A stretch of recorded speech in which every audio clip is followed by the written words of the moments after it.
Hello, this is Janet Gallen welcoming you to Love Letters Live. And today's guest is Noah Griffin, who is a newly elected member of the Tiburon Town Council. And, to be able to talk to somebody who's newly elected is a privilege and a good thing because you can ask questions. So I do have questions. Well, First of there's all, I'm nobody going to more. let you say hello. Hello, and there's nobody more popular than a politician recently elected who hasn't made his first decision. So I have to talk to him. Okay. Okay. May you stay popular forever. I have a feeling you will. My first question really is, what made you want to do this? It can't be easy running for office. It can't be easy in office with all that you need to do. What made you want to do it? I was reminded of that last evening when somebody showed me the video of the police accosting an African store owner on Main Street in Tiburon after hours, moving merchandise in his own store. And it got heated, and he was asked to say, "Who are you and why are you here?" And By the police. By the police. This is my store. I own this store. You should know that. He was selected the business of the year the year before. He's the anchor store in the street. There are 3 Black people in the store. His picture is everywhere. And yet this hassle occurred. And it didn't end until a white store owner down the street says he's okay. So this created a major stress in the town. And I was asked to MC a town hall meeting, which lasted for 3.5 hours. Wow. I guess I handled over this particular issue. This particular incident. As it turns out, the town police chief stepped down, the officer involved stepped down, and I was on the hiring committee for the interview process for the new chief of police. And following that, they put together a diversity inclusion task force because those weren't the only things that needed to be cleaned up in the town. And in the last year, we've only met 6 times. And it seems to me we weren't moving fast enough to get the kinds of things done I would have liked to have seen done. So I thought, well, maybe I will run for office. One of the gentlemen on they're men and women on the town council stepped down. I thought I would be appointed. That didn't work out. So I was forced to run.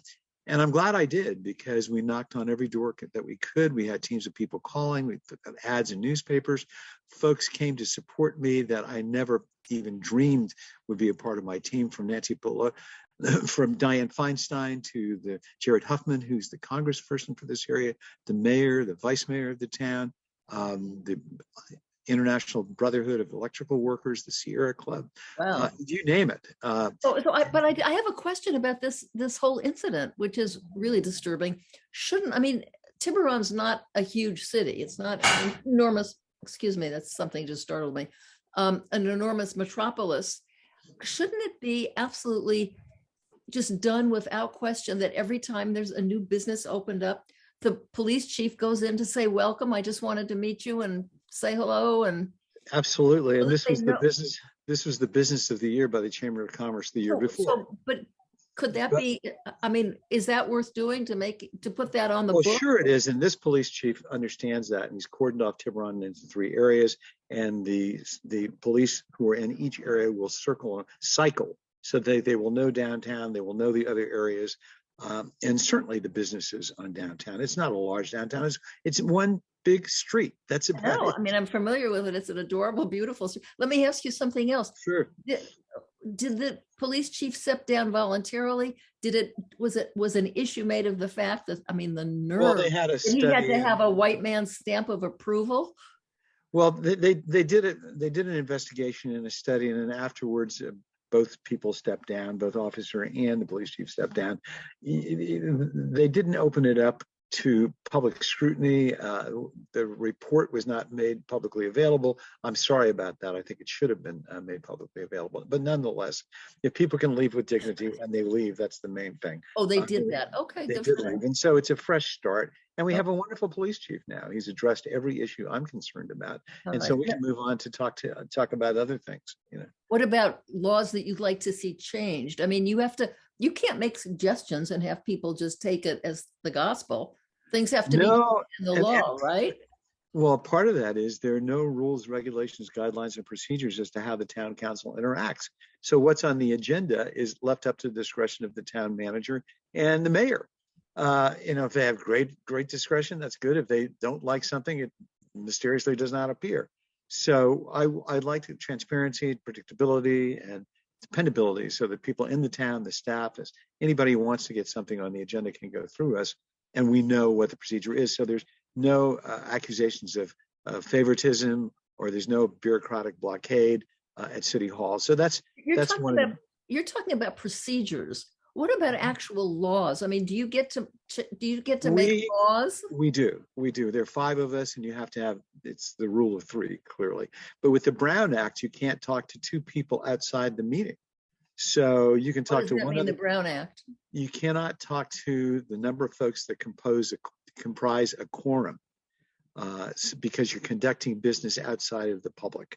So if you're going to conduct public business, it has to be in plain view of either the people that are there at the meeting or the people that are on the Zoom call.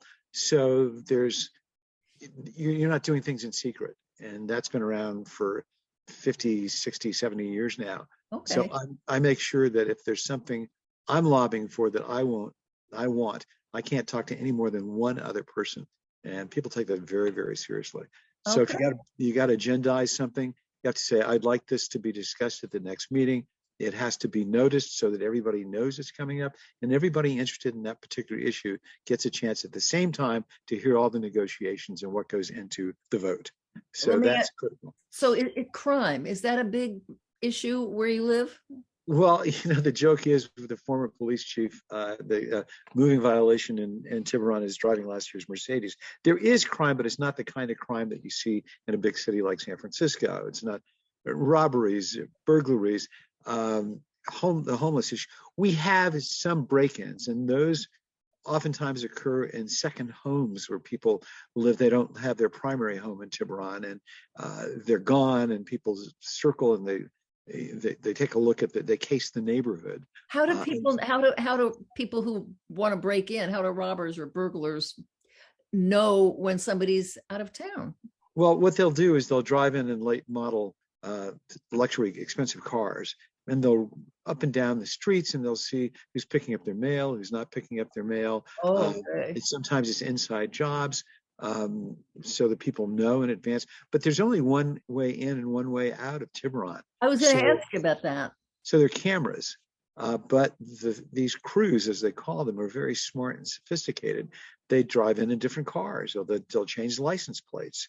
So what you think would be easy to apprehend, the people you think would be easy to apprehend, actually aren't. I mean, these folks get smarter as we get smarter. There's a lot of sharing of information all around the county and all around the Bay Area. So we're not alone in those break-ins. So they're happening everywhere. So in fact, we're having a meeting this evening, and the first thing on the agenda for discussion is the chief's report on how he's handling the situation. But he's got a lot of savvy, a lot of connections.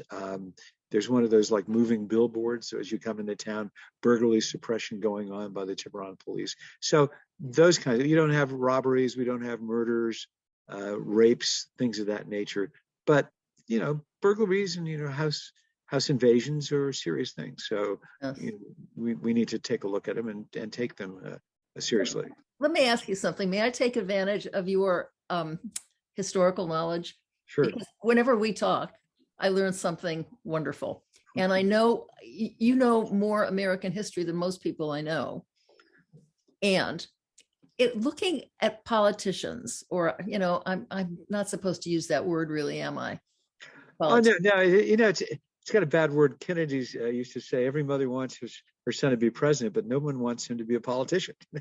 It does have a bad rap, it's got a not good reputation. Because what I really like is a politician looks to the next election, a statesman to the next generation. Oh, and that's just beautiful. We're looking for more statesmen these days than politicians. Really? I mean, and so how do you feel about career politicians?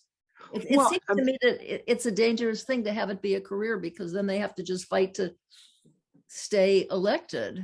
If you know what they stand for and they're true to their values at the beginning and they're true to their values at the end, that's fine. But when you have these politicians that are willy-nilly, that will just bend to whatever the popular sentiment is at that time, and they have no core values, there are folks that stay in office and they know what to do and how to do it on behalf of the people. And then there are other people that will, whichever the way the wind blows, that's where they are. And it's sad. It's sad and but it's dangerous. if they're not reelected, oftentimes running the country goes to the bureaucrats or the other branches of government. For instance, the Supreme Court is often called black robe unelected legislators. And they talk about strict constructionists. Well, you know, the Constitution didn't say anything about abortion. It didn't say anything about electronic media. So Right. it has to be a growing, expanding, breathing document and interpreted in the time in which we live. Well, but that's always been the case, though. You know, it's not a matter of the law as much as it is a matter of the interpreters. That's it. So you have to have people that you can trust. Well, and then I think it was Earl Warren who once said, I wish some of these people that are appointed to the Supreme Court would have at least run for dog catcher at one point, be responsible to the constituency. One of my problems when I went to law school is these kids that went to private schools, they went to Ivy League schools, they went to Harvard Law School or Yale or Princeton or whatever, and then they went to work on Wall Street, or they were selected by a judge to clerk. And they don't really know the practical impact of what their ruling is on the public. It's like, oh, this is theoretical. Let's take a look at this, not how it functions within real society. And that's Okay, let's talk about your journey then for a minute, which was interesting. You were born and raised in San Francisco, I know. Yes. And you went to Fisk, and then you went to Harvard and got your law degree. Mm-hmm. And you never really wanted to practice law, did you? No, I did a couple of fellowships. I did my law degree. All I wanted to do was be a singer. That's right. I know that about you. And my mother, long after my father died, said he wouldn't have cared what you did, Noah, as long as you were happy. And we had a chance conversation when I was finishing college and wondering what to do afterwards, to go to graduate school. And he said, if I were young again, I'd be in the Florida State Legislature.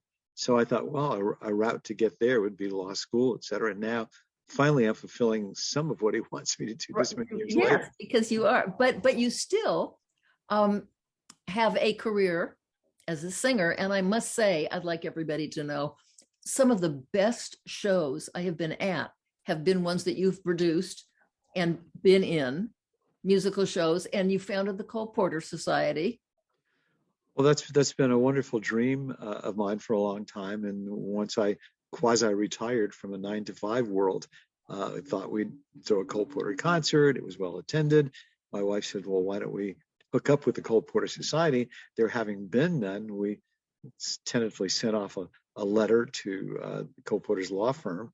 And he says he's connected with the collateral part of the family that ran the estate. And they said, fine, we think it's a great idea. So This is an important thing about, I'm sorry to interrupt, but this Sure. is an important thing about you, an indication of, you know, people so often say, well, what can one person do? Yeah. You know, because one person did this and started an enormous following and an enormous success within the Cole Porter Society, which is yours. And that's a good record for somebody elected to office, that you know what one person can do. Well, you think of the ideas that one person has about changing the world.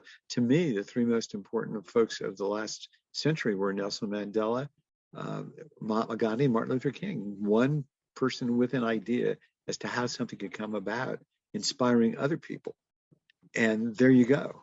Can we talk about how you inspire? Because one of the issues, not an issue, but something I've always noticed, and I know I'm not alone, is that politicians, people who get elected to office, are able to inspire. They've got a certain kind of a charm or charisma, and they can draw people in with them. Well, I didn't know that I had that. any of that. My 9th grade teacher told me, and she'd also been my Latin teacher, my homeroom teacher, Noah, you have leadership capacity. You ought to exercise that.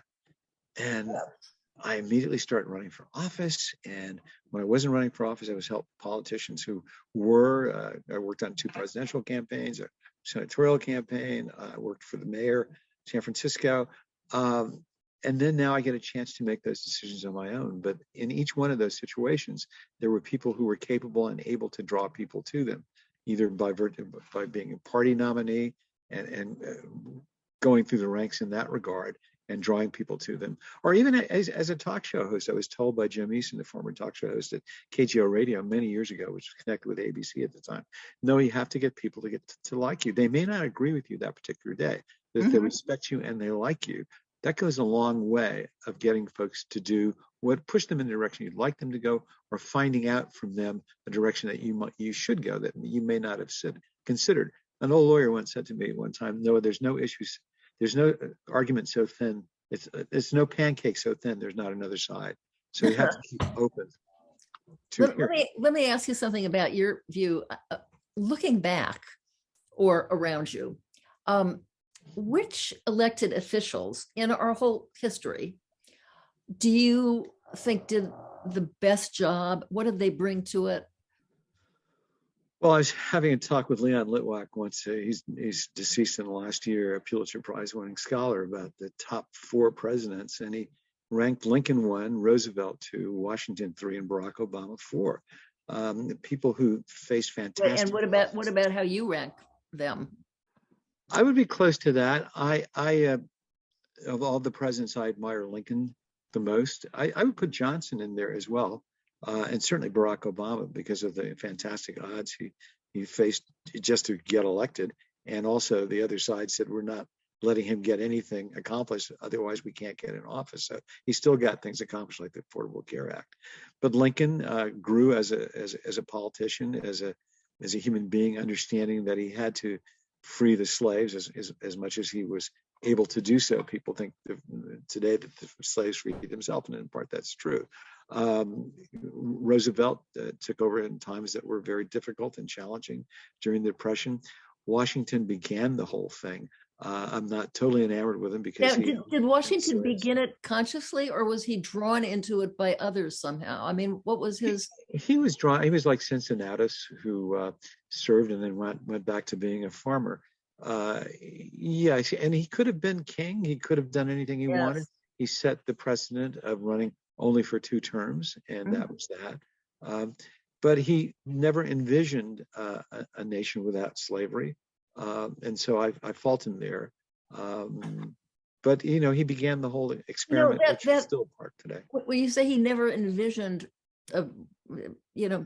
excuse me, a life without slavery, there's a thin line, I guess, between ignorance and viciousness. I mean, you have to know how these people were treated.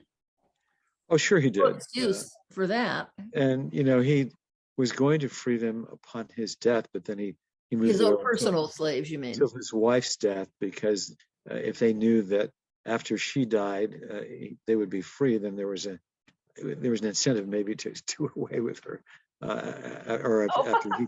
So and then he broke the law. His favorite chef escaped to New York, and he went chasing her when he knew that once she was on free soil, she was free. So none of us without. What's the old saying? There's no saint without a past, and no sinner without a future. But even the saints, when you look back on their, I mean, they make them holier than holy. But they all have such an ugly time. Talk about Woodrow Wilson. I was thinking about him the other day, insofar as he resegregated the whole federal government. Just so shocking. And he was the one that gave birth to the film Birth of a Nation, in the sense that it didn't pass the censors at the time, but he showed it to all the major committees of Congress and the Supreme Court, and he said it was history written in lightning.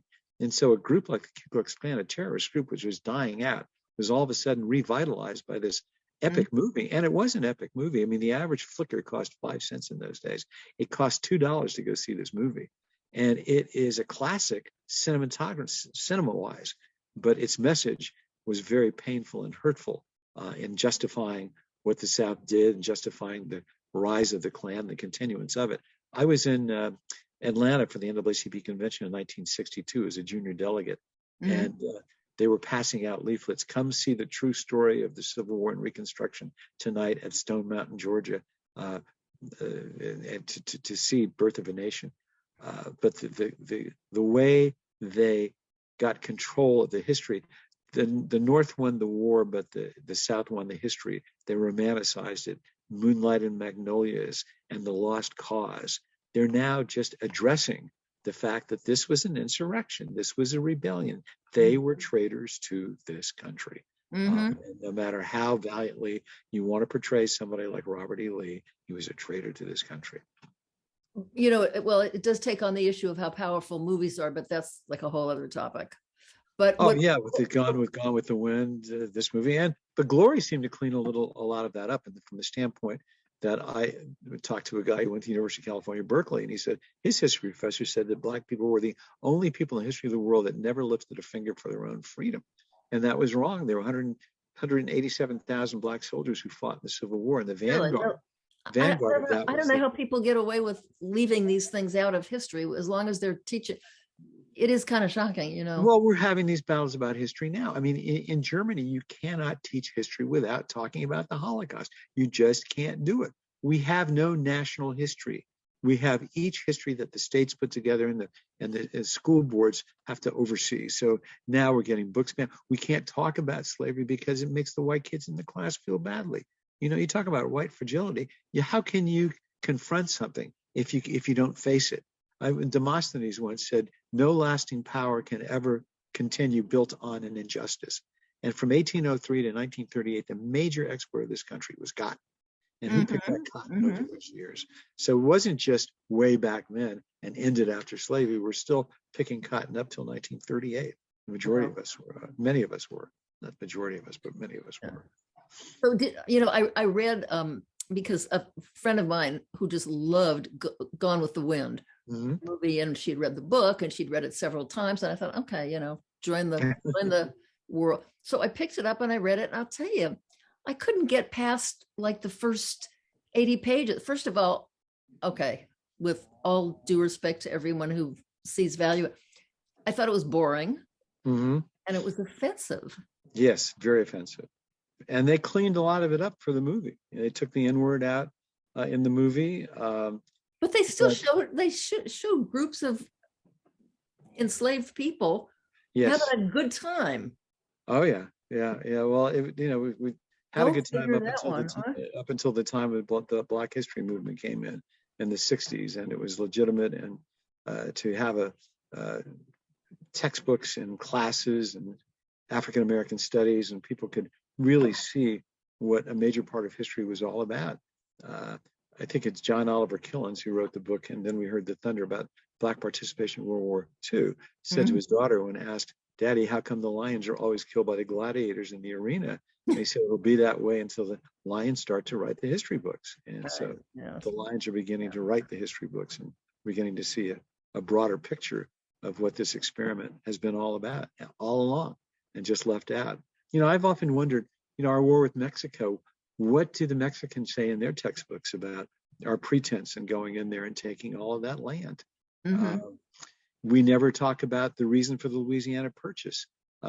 Toussaint Louverture beat Napoleon in Haiti, and he put so much money into that, he had to sell land to the United States for Louisiana Purchase. So Haiti became an independent country in 1803. We never recognized, because it would give impetus and incentive for our slaves to rise up and be free. So this nation has a very checkered past, and it doesn't want to live up to it. From the beginning, I remember coming home. Okay, this is kind of beside the point, but I remember coming home from grammar school. I must have been 8 years old, third grade or something, and Columbus Day. Yes. Big deal. So, Columbus Day, guess what? It's Columbus Day, Mommy. And I said, Columbus discovered America. She said to me, Columbus didn't discover anything. There were already people living there. Schmuck got lost. Well, Joe Geppetto used to show up. That was the end of that lesson. What? In a rowboat in the San Francisco Bay, dressed like Columbus, and a bunch of Native Americans, indigenous people, met him there. She said, "You didn't discover this. We were here first." But in a broken Italian accent, he says, "Yeah, but you didn't know where you was." Oh my goodness. All right. So I'm just getting back to Woodrow Wilson and elected officials who were revolting. Little did he think 100 years later he would be judged for how he treated the lowly Negroes. Okay, so that's what I want to, at some point, do you think people today who are elected to office are more aware of the fact that they had better do better, or they're going to be obliterated by history? Because I think most of these people who get elected want to be remembered as something great. Until they get wedded to that office and only care about the president, not about the future. They asked Bush, he said, what should I care? What would I care? I'll be dead. Well, you want to have a good legacy. I'm 76 years old, the last birthday. I want to leave with whatever name I have, reputation intact, not only for myself, but for my children. So you're saying that about you? I wish more of them would have that feeling. Well, I was going to ask you how you want to be remembered. I want to be somebody who raised 4 decent children and left at least a poem behind that each generation knows, and who tried to do the right thing. I think some philosophers said the most important question in any issue you face is, what good may I do in it? That I faced whatever issue that I could and asked that question of myself, what good may I do in it? And did it, irrespective of the consequences. I have a feeling you will be remembered well for generations. You've got a grandson now. Yes. Remember it well, right? At 75, it was just startling. My friend Mark Fearman, we're classmates, had his first at 75, and we can't wait to get our prams and walk those, drive those kids through the park. Yeah. That's wonderful. But you look at the future. You got this bit of protoplasm in you, and you don't know what their personality is going to be like, because they're already formed when they're here. I think Khalil Gibran says they come through you, not to you. Oh, absolutely. Absolutely. We're just the vehicle. And your granddaughter is just so grown. I just can't the believe vehicle. It. So talking about the future, can I segue into love letters here? Sure. We talked about this. We've talked about this a lot, but now that you've got a grandson, first of all, you talked about wanting to write letters, you had mentioned to me, to the women on your staff who helped you so enormously in this campaign. You're going to do that, right? I do it regularly with their emails. I haven't written them out, but I thank each and every one of them for what they do. Now I need to write it out, because you suggested, I wrote one to my mother long after she had passed, and I mailed it to myself. And now that's a different thing, because you can email what you want. But I want to just say a little cautionary something here, that technology changes enormously, abruptly, and completely every few years, so that what you think is going to last forever, think again. Remember those little floppy disks? Yes. That we thought we could just put everything, just flush. I mean, no, you can't watch your VCRs anymore, because they corrode after about 20 years. Only thing, now I have collections of letters, and I'm sure a lot of people do, that are written like in 1917. And they are as clear today as they were the day they were written. I mean, indelible ink and good paper. But for the best storage for how you feel and what you're grateful for and who you love is still a handwritten letter. Well, even the newspapers of this era, they're gone. I have newspapers going back to the 1830s, and you can read them. They're legible. They were done on ragweed. The acid on the newspaper today, they don't last at all. They just don't. That's right. So quality of paper, but also, if you write letters to your grandson, this would be just my dream project for you. I love assigning. If you write to him, sit down and write to him once a month, just a little note about what you've done or what's important to you or what you're thinking and you're wishing for, whatever it is, based on how much you love this little boy. There's going to be a collection someday of letters that are going to be an important part of our San Francisco Bay Area political history. Well, I'll tell you, my friend Bill Eberwein, who passed away a few years ago, knew he was dying of cancer. So he wrote letters to his children when they would graduate from college, when they would get married, when not to be opened until they started their careers. And I thought that was the most thoughtful thing. He was an excellent writer too, but what a wonderful way to pass on, but not really pass on, just still be in their hearts by virtue of the milestones in their lives that he knew they were going to approach And that's better, by the way. Once a month may be a little burdensome, but once every 6 months, or True. maybe just once a year on his birthday, something that he can stack them up. And by the way, we live in miracle times. You can take pictures of those letters or make copies of them so you'll know what you sent. Ooh, that's a great idea. Yeah. That's a great idea. Just in case. I have, I reviewed 2 volumes of Charles Sumner's letters. He wrote over 7,000 known letters, Wow. and 900 on 2 volumes. But we talked about this in the past, but the thing that interested me was the minute he knew he was famous, he was writing to the person he was writing for history. So people would view him a certain way. That's I don't fair think enough. the former president was thinking about that much when he was tearing up all the things that he wrote, making sure that as much as he did was over the phone and not written down. Well, that brings up the issue, like how personal should you get? And I mean, the truth of the matter is, in 100 years when these are found, you won't be here to be embarrassed, and they'll may still be something valuable in the history books. Well, Gerald Ford wrote a book and it said, "Tell it when I'm gone." So. I never knew that. Well, and then Nixon and Johnson, they were keeping these recordings of their conversations with folks because they wanted to write their memoirs, and that's what got Nixon caught up in the tapes. Yeah, because he just thought that. So now they have to be careful. I hate. Well, there's the archives. There's the Archives Act, so that everything you write and everything you say is. So tell us about that. The Archives Act. There's an archival act. I'm not quite sure I've got the name exactly right, but what you do, everything that you do as a president is subject to public scrutiny and public retrieval. So there they ask for your emails and your Post-its. Yeah, somebody was telling me about the Post-its.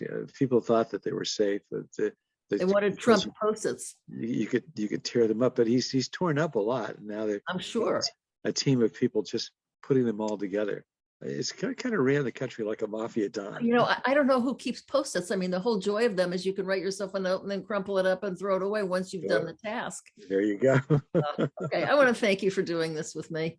Well, thank you for having me. I appreciate it. It's a pleasure. I'm delighted that you are an elected official because you're trustworthy and you have a really poetic soul. Well, thank you very much. I don't see that too much in office. Well, thank you.